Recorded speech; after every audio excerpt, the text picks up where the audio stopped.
Phil, it's recording. We're live. Well, not live. As live as you can be with a pre-recorded sort of thing. Hey guys, we're on a selfie stick today. Whoa! We're back. It's been a while. We're really sorry for the absence. You haven't seen us since our escapades in town at the Country Music Festival. Yeah, long story short, Phil got COVID. He's all right. He's with us. He's a fighter. He's a battler. And we're back for episode 99 today. This is the 99th episode of 5 Minutes with Phil, mate. If we had pulled our fingers out, we would have hit 100 a long time ago. But yeah, we're here anyway. And Phil said to me earlier, he feels a bit like Shane Warne, stuck on 99 runs. And I was like, what are you on about? So I had to Google it, and then I realised that, yeah, he was like one off that infamous 100. So yeah, we are also one off that infamous 100, and next week it won't be happening because I'm actually away next week. So 2 weeks from now, all going well, we will have episode 100 of 5 Minutes with Phil, won't we, mate? And we're going to try and make that episode special, not in like a big dramatic sort of way or anything, but we're going to try and make it special, maybe give you guys a bit of an insight into 5 Minutes with Phil, how it started, how it's evolved over time. So please tune in for that. And if you know anyone who would be interested in watching this, anyone at all, whether they're part of the NDIS community or support workers or just people in general who follow Phil, give it a watch, give it a recommend to people if you like. That'd be awesome.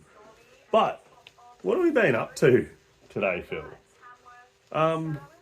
Battling with Zeno FM, with Land FM still, adding some music to it, and then obviously, yeah, we haven't had much time on the guitar writing music because of country music and COVID.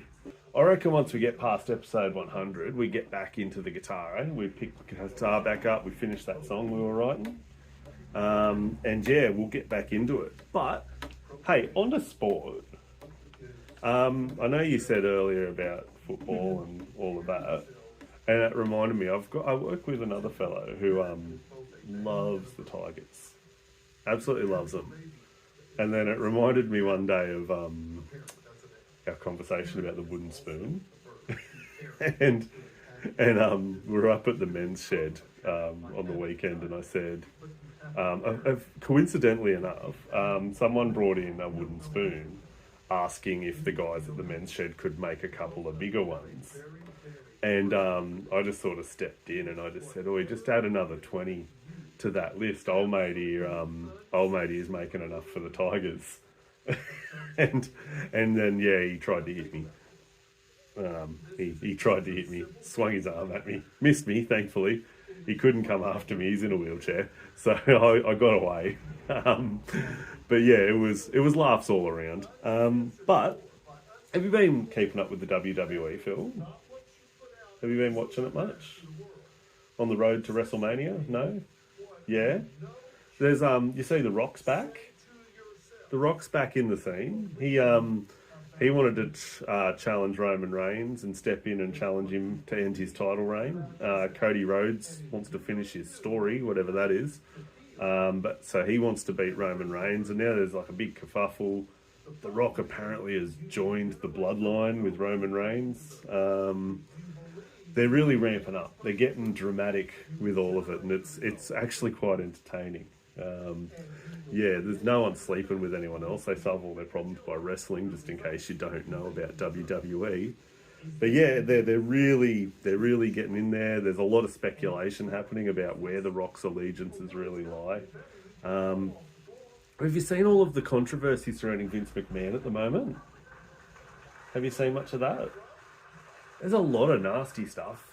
He's back in court with, I'm not going to speak about specifics because it could be a bit sensitive for some people, but he's going to court. He's getting run through the ringer at the moment for lots of nasty stuff apparently that has happened over the years, and he's being held accountable for it now. So yeah, I'm not going to judge him until things come to light, because sometimes people can sort of dogpile and make accusations when they see someone's down and they say, hey, me too. So some people aren't completely honest. So we'll wait and sort of see what happens out of all of that. To wrap up today's episode, though, I've done a bit of, I guess, a bush poem, which I ran by Phil before we recorded because I wanted to get his okay to actually read it. So I'm going to read it now. I've got it here on my beautiful, remarkable tablet. Sponsor me. But yeah, anyway, I don't have a name for it yet. I'll let you guys, actually, here's a fun little thing. If after hearing this poem, if you guys can think of an adequate name or a good name, stick it in the comments, and the one that gets the most votes, I'll name this bush poem. Okay? So here we go. The sun's beaten down, storm clouds up on the hill. I'm trying to make some content to film 5 minutes with Phil. Each arvo clouds will blow in, there's surely rain in them. That can only mean there's a good chance of Phil losing Land FM. You see, the government said years ago, we'll roll out NBN, but what good has it done us if Phil can't stream Land FM?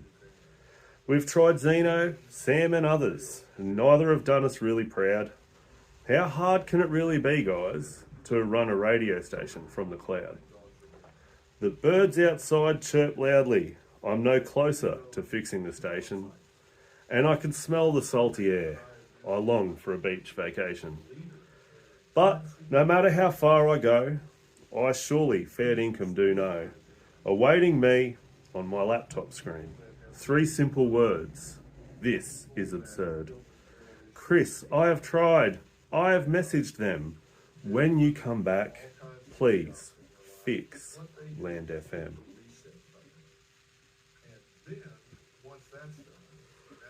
All right. That has been another episode of 5 Minutes with Phil. We're happy to be back. We are happy that we're all well. And yeah, stay well, guys. We will see you not next week. We will see you the week after with episode 100 of 5 Minutes with Phil. Please, as I said, tune in, like, subscribe, all of that stuff. Recommend to anyone who you think would enjoy it. And yeah, we'll see you then. Catches.